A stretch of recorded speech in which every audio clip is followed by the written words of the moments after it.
ओम नमः शिवाय। ओम तत्पुरुषाय विद्महे महादेवाय धीमहि तन्नो रुद्र प्रचोदयात्। आइए आज हम देखते हैं कि कब और कैसे डूबी द्वारका, उसकी वजह क्या थी। श्री कृष्ण की नगरी द्वारका महाभारत युद्ध में 36 वर्षों से पश्चात समुद्र में डूब जाती है। द्वारिका द्वारिका के समुद्र में डूबने से पूर्व श्री कृष्ण सहित सारे यदुवंशी भी मारे जाते हैं। समस्त यदुवंशियों के मारे जाने और द्वारिका के समुद्र में विलीन होने के पीछे मुख्य रूप से दो घटनाएं जिम्मेदार हैं। एक माता गांधारी द्वारा श्री कृष्ण को दिया गया श्राप और दूसरा ऋषि द्वारा श्री कृष्ण पुत्र सांब को दिया गया श्राप। आइए इस घटना पर विस्तार से जानते हैं। गांधारी ने दिया यदुवंश को नाश का श्राप महाभारत युद्ध की समाप्ति के बाद, जब युधिष्ठिर का राज तिलक हो रहा था, तब कौरवों की माता गांधारी ने महाभारत युद्ध के लिए श्री कृष्ण को दोषी ठहराते हुए श्राप दिया कि जिस प्रकार कौरवों का वंश का नाश हुआ है, ठीक उसी प्रकार यदुवंश का भी नाश होगा। दूसरी घटना, ऋषियों ने दिया सांब को श्राप। महाभारत युद्ध के बाद जब 36वें वर्ष आरंभ हुआ तो तरह तरह की अपशगुन होने लगी। एक दिन महर्षि विश्वामित्र, कर्णव, देवर्षि नारद और आदि द्वारका गए। वहाँ यादव कुल के कुछ नवयुवकों ने उनके साथ मजाक करने का सोचा। वे श्री कृष्ण के पुत्र सांब की स्त्री वेश में ऋषियों के पास ले गए और कहा कि स्त्री गर्भवती है, इसके गर्भ से क्या उत्पन्न होगा। ऋषियों ने जब देखा कि ये युवक हमारे अपमान कर रहे हैं तो क्रोधित होकर उन्होंने श्राप दिया कि श्री कृष्ण के यह पुत्र विष्णु और अधवंशी पुरुषों के नाश करने के लिए एक लोहे का मुसल उत्पन्न करेगा, जिसके द्वारा तुम जैसे क्रूर और क्रोधी लोग अपने समस्त कुल का संहार करोगे। उस मुसल के प्रभाव से केवल श्री कृष्ण व बलराम ही बच पाएंगे। श्री कृष्ण को जब यह बात पता चली तो उन्होंने कहा कि यह बात अवश्य सत्य होगी। मुनियों के श्राप से प्रभाव के दूसरे दिन ही सांब ने मुसल उत्पन्न किया।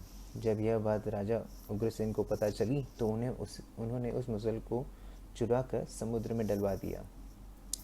इसके बाद राजा उग्रसेन व श्री कृष्ण ने नगर में घोषणा कर दी कि आज से कोई भी वैष्णवी और अधवंशी अपने घर में मदिरा तैयार नहीं करेंगे। जो भी व्यक्ति छिपकर मदिरा तैयार करेगा उसे मृत्युदंड दिया जाएगा। घोषणा सुनकर द्वारका वासियों ने मदिरा नहीं बनाने का निश्चय किया। द्वारका में होने लगे थे भयंकर अपशगुन। इसके बाद द्वारका में भयंकर अपशगुन होने लगे। प्रतिदिन आंधी चलने लगी। चूहे इतने बढ़ गए कि मार्ग पर मनुष्य से ज़्यादा दिखाई देने लगे। वे रात में सोए हुए मनुष्य के बाल और नाखून कुतेर कर खा जाया करते थे। सरस उल्लुओं की और बकेरे गिद्धड़ों की आवाज़ निकलने लगे। गाय के पेट से गधे, कुतियों से बिलवा और नेवलियों के गर्भ से चूहा पैदा होने लगे। उस समय यदुवंशियों का पाप करते हुए शर्म नहीं आती थी। अधिक वंशियों के हाथों मारे गए थे प्रद्युम्न। जब श्री कृष्ण ने नगर में होते इन अपशगुनों को देखा तो उन्होंने सोचा कि कौरवों की माता गांधारी का श्राप सत्य होने का समय आ गया है। इन अपशगुन को देखकर तथा पक्ष के 13वें दिन अमावस्या के संयोग जानकर श्री कृष्ण काल की अवस्था पर विचार करने लगे। उन्होंने देखा कि इस समय वैसा ही योग बन रहा है जैसा महाभारत के युद्ध के समय बना था। गांधारी के श्राप का सत्य करने के उद्देश्य से श्री कृष्ण ने यदुवंशियों को तीर्थ यात्रा करने की आज्ञा दी। श्री कृष्ण की आज्ञा से सभी राजवंशी समुद्र के तट पर प्रभास तीर्थ आकर निवास करने लगे। प्रभास तीर्थ में रहते हुए एक दिन जब अंधक और वैष्णवी वंशी आपस में बात कर रहे थे तभी सत्याकी ने आवेश में आकर कृतवर्मा को उपहास और आनंदर कर दिया। कृतवर्मा ने भी कुछ ऐसा शब्द कह दिए कि सत्याकी को क्रोध आ गया और उसने कृतवर्मा को वध कर दिया।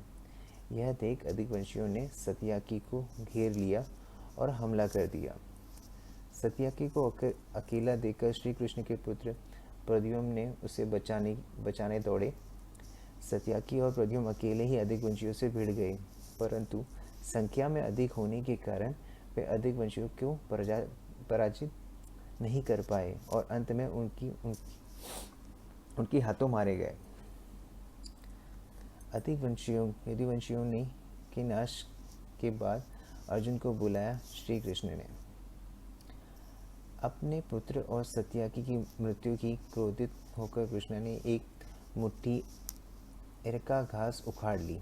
हाथ में आते ही वो घास वज्र के समान भयंकर लोहे का मुसल बन गई। यह मुसल श्री कृष्ण सभी का वध करने लगी। जो कोई भी वो घास उखाड़ता वह भयंकर मुसल में बदल जाती। ऐसा ऋषियों का श्राप के कारण हुआ था। उन मुसलों के एक ही प्रहार से प्राण निकल जाते थे। उस समय काल के प्रभाव से अंधक, भोज, शनि और विष्णु वंश के वीर मुसलों एक दूसरे का वध करने लगे।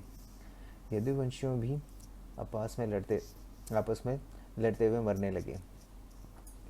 श्री कृष्ण ने देखते ही देखते सम, चारुदोषण, अनिरुद्ध और गद की मृत्यु हो गई। फिर तो श्री कृष्ण को और भी क्रोधित हो गए और उन्होंने शेष बचे सभी वीरों का संहार कर डाला। अंत में केवल दारुका, श्री कृष्ण के सारथी ही शेष बचे थे। श्री कृष्ण ने दारुका से कहा कि तुम तुरंत हस्तिनापुर जाओ और अर्जुन को पूरी घटना के बात कर द्वारका ले आओ। द्वारकु ने ऐसा ही किया। इसके बाद श्री कृष्ण बलराम को उसी स्थान पर रहने को कहकर द्वारका लौट गए। बलराम जी स्वधाम गमन के बाद ये किया श्री कृष्ण ने। द्वारका आकर श्री कृष्ण ने पूरी घटना अपने पिता वासुदेव जी को बता दी। यदुवंशियों के संहार की बात जानकर उन्हें भी बहुत दुख हुआ। श्री कृष्ण ने वासुदेव जी से कहा, आप अर्जुन के आने तक स्त्रियों की रक्षा करें। इस समय बलराम जी वन में मेरी प्रतीक्षा कर रहे हैं, मैं उनसे मिलने जा रहा हूँ। जब श्री कृष्ण ने नगर में स्त्रियों का विलाप सुना तो उन्होंने संतावना देते हुए कहा कि शीघ्र ही अर्जुन द्वारका आने वाले हैं, वे ही तुम्हारी रक्षा करेंगे। यह कहकर श्री कृष्ण बलराम से मिलने चल पड़े। वन में जाकर श्री कृष्ण ने देखा कि बलराम जी समाधि में लीन हैं। देखते देखते उनके मुख में सफ़ेद रंग का बहुत बड़ा सांप निकल गया और समुद्र की ओर चला गया। उस सांप के हजारों मस्तक थे। समुद्र ने स्वयं प्रकट होकर भगवान शेषनाग का स्वागत किया। बलराम जी द्वारा देह त्यागने के बाद श्री कृष्ण उसे सुने वन में विचार करते हुए घूमने लगे। घूमते घूमते वे एक स्थान पर बैठ गए और गांधारी द्वारा दिए गए श्राप के बारे में विचार करने लगे। देह त्यागने की इच्छा श्री कृष्ण ने अपनी इंद्रियों से संयमित किया और महायोग समाधि की अवस्था में पृथ्वी पर लेट गए। जिस समय भगवान श्री कृष्ण समाधि में लीन थे, उसी समय जरा नाम का एक शिकारी हिरणों का शिकार करने के लिए उद्देश्य से वहां आ गया था। उसने हिरण समझकर दूर से ही श्री कृष्ण पर बाण चला दिया। बाण चलने के बाद जब वह अपनी शिकार पकड़ने के लिए बढ़ा तो योग में स्थित भगवान श्री कृष्ण को देखकर उसे अपनी भूल का पश्चाताप हुआ। तब श्री कृष्ण को उसे आश्वासन दिया और अपने परम धाम के चले गए। अंतरिक्ष में पहुंचते ही पर इंद्र, अश्विन कुमार, रुद्र, आदित्य, वसु, मुनि आदि सभी ने भगवान का स्वागत किया। इस द्वारका ने हस्तिनापुर जाकर यदुवंशियों के संहार की पूरी घटना पांडवों को बता दी। यह सुनकर पांडवों को बहुत शौक हुआ। अर्जुन तुरंत ही अपने मामा वासुदेव से मिलने के लिए द्वारका चल दिए। अर्जुन जब द्वारका पहुंचे तो वहाँ का हर्ष देखकर उन्हें बहुत शोक हुआ। श्री कृष्ण की रानियां उन्हें देखकर रोने लगी। उन्हें रोता देखकर अर्जुन भी रोने लगे और श्री कृष्ण को याद करने के लिए करने लगे। इसके बाद अर्जुन वासुदेव जी से मिले। अर्जुन को देखकर वासुदेव जी बिलक बिलक कर रोने लगे। वासुदेव जी ने अर्जुन को श्री कृष्ण को संदेश सुनाते हुए कहा कि द्वारका शीघ्र ही समुद्र में डूबने वाली है, अतः तुम सभी नगरवासियों को अपने साथ ले जाओ। वासुदेव जी की बातें सुनकर अर्जुन ने द्वारका को सभी मंत्रियों को बुलाने के लिए कहा। मंत्रियों के आते ही अर्जुन ने कहा कि मैं सभी नगरवासियों को यहाँ से इंद्रप्रस्थ ले जाऊंगा, क्योंकि शीघ्र ही इस नगर में समुद्र डुबा देगा। अर्जुन ने मंत्रियों से कहा कि आज से 7वें दिन सभी लोग इंद्रप्रस्थ के लिए प्रस्थान करेंगे। आप शीघ्र ही इसके लिए तैयारियां शुरू कर दें। सभी मंत्रियां तुरंत अर्जुन की आज्ञा का पालन में जुट गए। अर्जुन ने वह रात श्री कृष्ण के महल में ही बिताई। अगली ही सुबह श्री कृष्ण के पिता वासुदेव जी ने प्राण त्याग दिए।